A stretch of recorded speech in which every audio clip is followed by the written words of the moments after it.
Welcome back. I am absolutely loving this early spring weather. It is the perfect time to get some work done on the shed.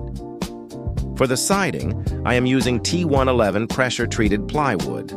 It is incredibly heavy and pricey, but for the durability it offers, it is worth every penny of the effort. Building a shed solo is no joke. I spent a ton of time on leveling, so I pre-installed a horizontal ledger board at the bottom to help me set the panels perfectly. I have windows and door on this side, so I will cut then later. I am securing the siding using 2-inch nails to make sure everything stays put for the long haul.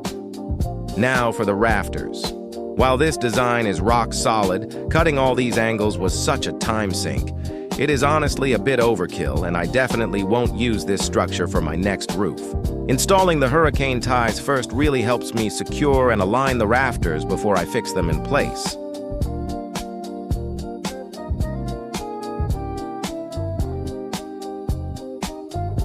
Honestly, the reason I am building this 10 by 20 shed is because my garage is full. There is no space for my car, LOL. I never expected to get this far. Before this project, I had zero experience in woodwork. I didn't even know how to use a power saw. I am not smarter than anyone. So if I can do it, you can do it too. If you appreciate this journey, please hit that like button and subscribe.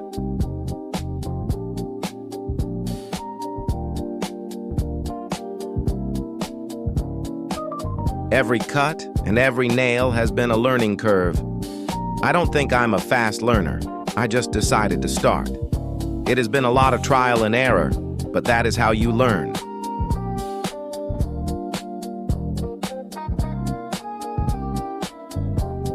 Man, I really wish I had a table saw right now.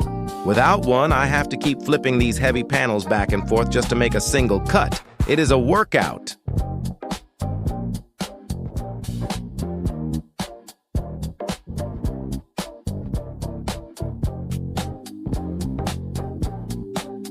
Walls are up. Next video, I'll show you how I finish the roof and likely struggle with installing shingles. See you then, my friend.